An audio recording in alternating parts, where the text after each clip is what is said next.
Welcome into the Week 7 recap. Before we get into redraft, just letting everyone know towards the end of the recap after Dynasty, there is a new explanation on the PDF recap stuff. So if you're only listening to redraft, or if you normally turn it off like right before Dynasty ends, then make sure to stay after Dynasty to hear that, or skip to that part.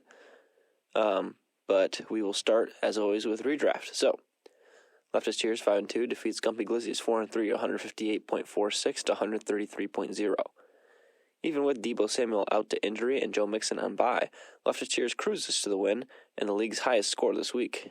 It started on Thursday night when Alvin Kamara scored over 22 points despite not finding the end zone. There's no official records on it, but that might be the highest score of the sort in league history. Travis Kelce backs that up on Sunday afternoon, rumbling for 179 yards and a touchdown on his way to nearly 30 points. This is Leftist Cheers' 7th win in 10 attempts against Gumpy Glizzies all time.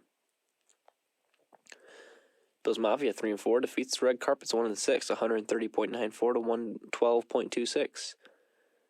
Bills Mafia just needed a Jordan Addison touchdown on Monday Night Football to secure the win over the Red Carpets, and sure enough, the first touchdown of the night lands in his hands to end this game early.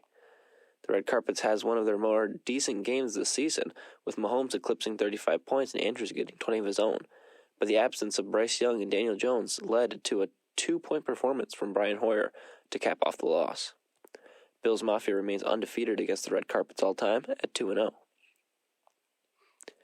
No pun intended, 5-2 defeats Steel Curtain 4-3, 123.56 to 116.7. No pun intended's quarterback duo of Kirk Cousins and Brock Purdy were slated against each other in a Sunday night matchup. That would make the difference in this fantasy matchup. The Gunslingers needed to combine for 30.35 points, for no pun intended, to pass Steel Curtain, and score they did, firing back and forth to post a combined total of 37.2 points. This win, for no pun intended, breaks the all-time tie between these two franchises, bolstering the record to 3-2 over Steel Curtain. The Stoners 5-2 defeat Scoob the Delinquent 3-4, 98.04 to 75.54. It has happened for a second week in a row. For the 12th time in league history, the second lowest scorer tallies a win after facing the only team that they could have beaten. Though it is the 12th occurrence in 353 regular season games, this one is unique, as it is the first time in franchise history that the Stoners have completed such a win. It is also the second time in league history that this has happened on back-to-back weeks. And the Stoners also become the 11th lowest score to win a game in league history. The Stoners remains undefeated against Scoob all time, recording 2 wins in their only 2 matchups. Nico's League 3-4 defeats Washington Rednecks 2-5, 129.52 to 114.3. In another wild game this week, Nico's League tops the Washington Rednecks despite not having another option at quarterback and DK Metcalf being ruled out after the 1 p.m. window closed. This left Nico's League with 2 goose eggs and a steep hill to climb. Climb they did, with Lamar Jackson, Jahmyr Gibbs, and Gus Edwards combining for 78.82 points to make up for the losses. The Rednecks needed big days from Brandon Ayuk and Alexander Mattison on Monday night, but that did not prove fruitful as Nico's League clears the Rednecks by a respectable 15.22 points. This is Nico's League's 9th win in the 14 all-time matchups between the two franchises. All right, weird league stat for redraft from this week. Every single team that won this week also leads the all-time series in their respective matchups. Thought that was an interesting note. And then a league history note. This is the 3rd time in league history that both the second highest scorer loses and the second lowest scorer wins. Of the 8 times the second highest scorer lost, an astonishing 3 of those 8 are weeks where the second lowest scorer also won. That is probably one of the wildest stats I've ever heard. That's like a really complex probability to figure out, but I would estimate that it is extremely low. We're probably approaching like the 0.1% chance range that 3 or more of those 8 weeks where the second highest scorer lost, also the second lowest scorer won. That's insane. All right, Week 8 redraft power rankings. As always, starting from the bottom at number 10, not moving, Nico's League. At number 9, not moving, the Red Carpets. At number 8, staying put, Bills Mafia. At number 7, staying put, Washington Rednecks. At number 6, moving down 1 spot, Steel Curtain. At number 5, moving down 2 spots, Scoob the Delinquent. At number 4, staying put, The Stoners. At number 3, moving up 3 spots, no pun intended. At number 2, moving down 1 spot, Gumpy Glizzies. And reoccupying the number 1 spot again, moving up 1 spot to do so, is Leftist Cheers. Our Week 8 redraft game of the week is, no pun intended, 5-2 versus Gumpy Glizzies 4-3. There are no byes this week, so both teams will be at full strength. Gumpy Glizzies seems to have the opponent matchup edge, though no pun intended has players that can make up for that on their own. This one could be a shootout. Alright, let's move into Dynasty. Sneezy Raccoon 74, 5-2, defeats the Scoob Empire 2-5, 153.0 to 96.96. Sneezy Raccoon 74 makes a statement and reinforces their position at the top of the league after dismantling the Scoob Empire. Second overall pick Jahmyr Gibbs finally finds the end zone this week on his way to 20.7 points. Pat Mahomes also has his best week yet, throwing for 424 yards and 4 touchdowns against the Chargers. Sneezy Raccoon is 4-5 against the Scoob Empire all-time. Nico's Dream Team 3-4 defeats Gump Dynasty 4-3, 141.92 to 127.52. Nico's Dream Team cruises to the win over Gump Dynasty to improve to 3-4 in the season. Lamar Jackson did most of the damage, tallying nearly 36 points against the non-existent Lions defense. Gump Dynasty had an unfortunate injury situation, with star wide receiver DK Metcalf being ruled out after the 1 p.m. window closed. This is Nico's Dream Team's 7th win in 9 all-time attempts against Gump Dynasty. I Am They 3-4 defeats Cummer Dynasty 3-4, 145.94 to 93.16. In another shocker, I Am They reigns victorious over Cummer Dynasty and records their 3rd win on the season. After looking like an easily identifiable tank candidate, I Am They is now tied for the 3rd best record in the league, with the playoffs being a very attainable goal. This is I Am They's 5th win over Cummer Dynasty in the 8 all-time matchups between the 2 championship-winning franchises. Stratton Oakmont Inc. 5-2 defeats Prestige Worldwide 3-4, 119.26 to 115.6. Despite Deshaun Watson leaving the game after accumulating a hefty negative 1.8 points, Stratton Oakmont Inc. finds their 5th win. This one was sealed by Christian McCaffrey, whose 2nd touchdown on Monday Night Football against the Vikings pushed Stratton Oakmont Inc. past Prestige Worldwide. With the win, Stratton Oakmont Inc. ties the all-time series between these 2 franchises at 3 games apiece. Our Week 8 Dynasty Power Rankings, starting at the bottom at number 8, not moving, I Am They. At number 7, moving down 1 spot, the Scoob Empire. At number 6, moving up 1 spot, Nico's Dream Team. At number 5, staying put, Prestige Worldwide. At number 4, not moving, Cummer Dynasty. At number 3, not moving, Stratton Oakmont Inc. At number 2, staying put, Gump Dynasty.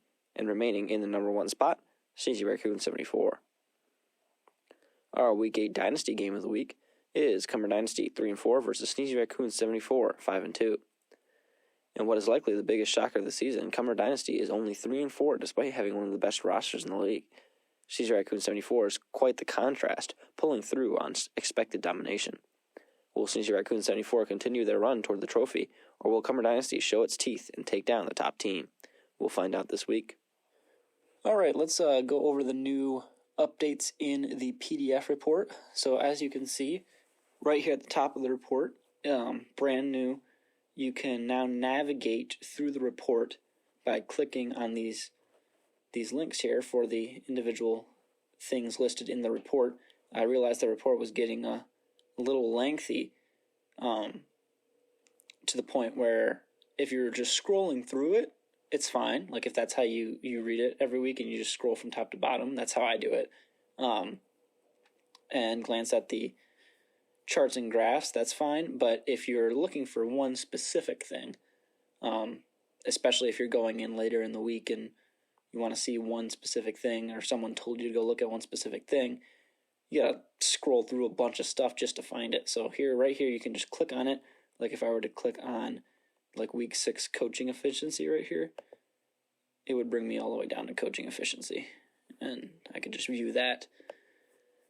So that's new. That's cool.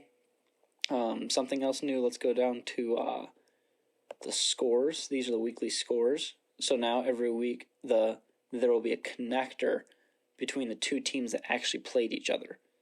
So, like, you can see here that if, Ian scored the third highest points in week 6, well, did he lose to the second highest or did he lose to the first highest? Because you can see he had a loss.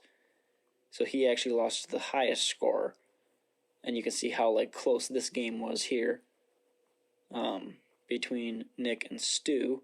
And then you can also see that, this game between Ryan and Trevor was, pretty lopsided because Ryan was the second highest scorer and Trevor was the fourth lowest. And you can see the connector between those two. So that'll be in there every week. You can see who plays who within the scores. And then the brand new one, this is the fun one. Season total points left on the table. So your points left on the table, if you want to think about it as just a week, like a single week, your optimal lineup, all of the players that you could have started to create the absolute most amount of points you possibly can that week, that point total minus the amount of points you actually scored is the points that you left on the table. And then this adds them up all throughout the season. So Lance here has left about, because his own team is in red here, because it's bad to leave points on the table. You don't want to leave points on the table. Lance has left about 175, 180 or so points on the table throughout the season through week 6. And then the green here is your opponents, how many points they have left on the table, the teams that you've played against. And the higher this is, the better. And that's more of a luck factor because you can't control your opponent's coaching decisions. And so you can really get a sense here of okay, Lance is quote unquote the luckiest team in terms of his opponent's coaching decisions because his opponents have left the most points on the table, but he has canceled out his own luck by making bad coaching decisions. As you can see here, because he has more points left on the table, he has left more points on the table than his opponents. Whereas Jake here hasn't had as many points left on the table from his opponents, but he's also made better coaching decisions to cash in on this luck. So this is not necessarily a luck factor, luck rating. It's just, have you made the right coaching decisions to cash in on your luck? Because you can get lucky like Lance and not have the best split there. So yeah, that's the new PDF stuff on the recap. All right, let's get into Idle League. Bucknuts loses again, despite being top 3 in the league in points for. This has to be one of the unluckiest fantasy runs I have ever seen. Red Riders phoned the league commissioner to advocate for a power rankings bump. Stay tuned to see the outcome of that. They did score the most points this week, even despite the Lions getting embarrassed in Baltimore.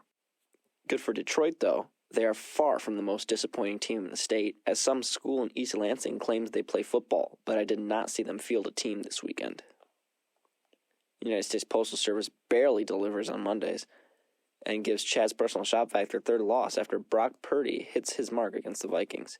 The mark was close to missing, though, as a late-game interception throw from Purdy deducts 2 points, but keeps USPS in the lead by a slim 0.04 points. Slower Ponies shows their power and takes care of death while scoring the second most points this week. This was all done despite having Joe Mixon, Jamar Chase, CeeDee Lamb, and Deebo Samuel all benched for separate reasons. We'll see if Slower Ponies can overcome the 3-4 record, though, as beating death is not the greatest accomplishment. Another fudge packing candidate, this time show them TDs. Patrick Mahomes and Christian McCaffrey do the majority of the fudge packing, combining for 61.36 points. Remember, next week is a 50-50 week. There are no buys next week in the NFL, so everyone will be at full force, and the top 5 scores will get wins, bottom 5 scores will get losses. The matchups will change based on scores throughout the week, so make sure to keep an eye on every score, not just the one in your matchup. And we'll do the Week 8 Idle League Power Rankings. Starting at the bottom, not moving, Death. And number 9, not moving, Influence Driving. And number 8, staying put, Fudgebackers. And number 7, moving down 2 spots, Bucknuts. And number 6, staying put, East Savages. And number 5, moving down 1 spot, the United States Postal Service. And number 4, moving down 1 spot, Show Them TDs. And number 3, moving up 4 spots, Red Riders. And number 2, moving down 1 spot, Chad's Personal Shop Vac. And at number 1, and yes, at number 1, even with the record, moving up 1 spot to get there, Slower Ponies. All right, that'll do it for the Week 7 recap. We will see everyone in Week 8.